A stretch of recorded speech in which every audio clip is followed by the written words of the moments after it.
Thank you. So I was still writing the set behind the curtain.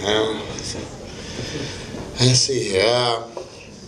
See, a lot of times I come here and I have to write my set while I'm sitting down at the bar because I'm lazy at home. I'm just not writing it at home.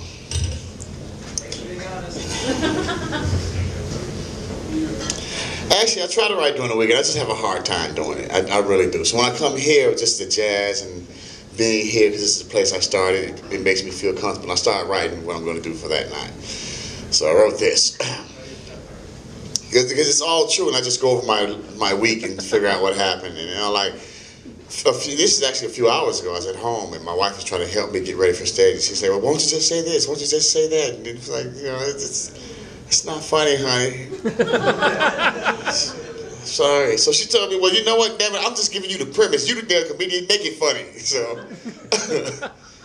which is sad because the only joke I can do that she gave me is a joke about her telling me how to do a joke.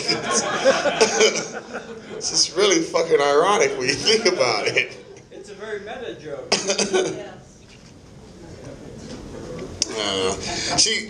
Last week she asked me. She said, what would make you completely satisfied sexually? And I said, oral sex 4 days a week.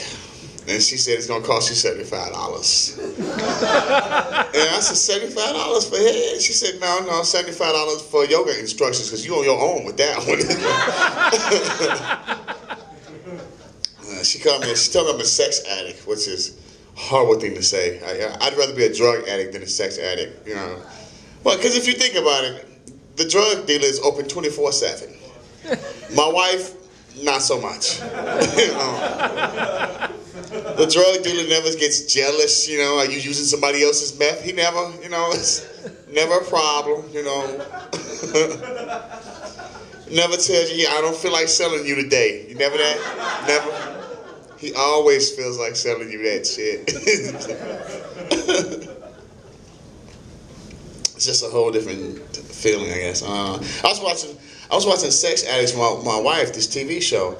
And, well, first of all, I was pissed because I thought it was porn. I didn't know. I'm pissed everybody still has their clothes on. You know, I was like, what the hell, we're 10 minutes in. And they're still dressed. Shit. Waiting for the guitar solo to start. There's some porn fans back there like, yeah, bumpers, wow, wow. He did it with me. There you go. That's an old fan, too. That's just Ron Jeremy stuff, yeah. Shame on you for knowing it, miss. That's not right. But I was watching Sex Addicts with her, and what pissed me off is they weren't all sex addicts. Like well, some of them were, but one lady was like, she was having sex for crack. And like, you know what? You're on the wrong show.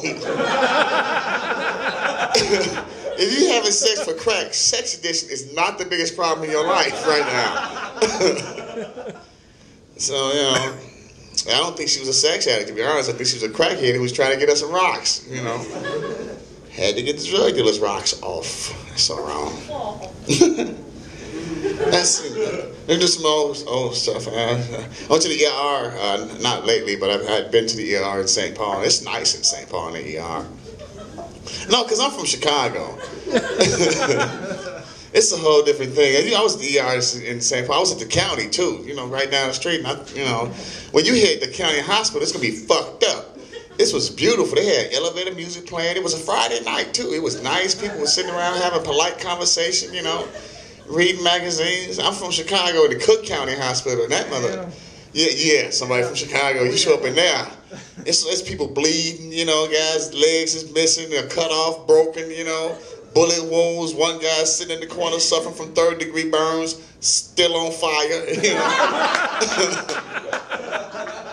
Don't worry, though, they put him out. They put him out. Out the building, because there's no smoking in the hospital. You can't. Where there's fire, there's smoke. You know?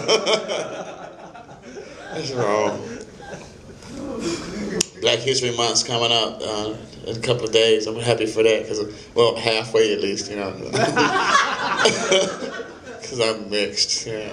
But the cool thing is they always show these documentaries on what it is to be black, you know, and it's mostly for white people because black people pretty much know what it's like to be black. And but you know, me and my son watch it because we know half the truth at least, so we watch it. And, you know, well, he's from Chicago. He's born in Chicago, but he's raised in Minnesota, so he don't really know what it's like to be black. You know, he's high yellow. He don't really know. You know, so I can't just take him to the hood for an experience because I want to keep him. So I don't want to get him to get shot or me leave him. So I figured because he can't run that fast, he got asthma. But they were talking about the DWBs when you get caught driving while black. And I was talking to my son. I said, "What is a DWB?" And I said, "That's when you caught driving while black." And my son said, well, Dad, why don't you just pretend you Mexican? Because I don't want to get deported. What the hell is wrong? Kids don't know shit nowadays. No, nothing. Made me mad.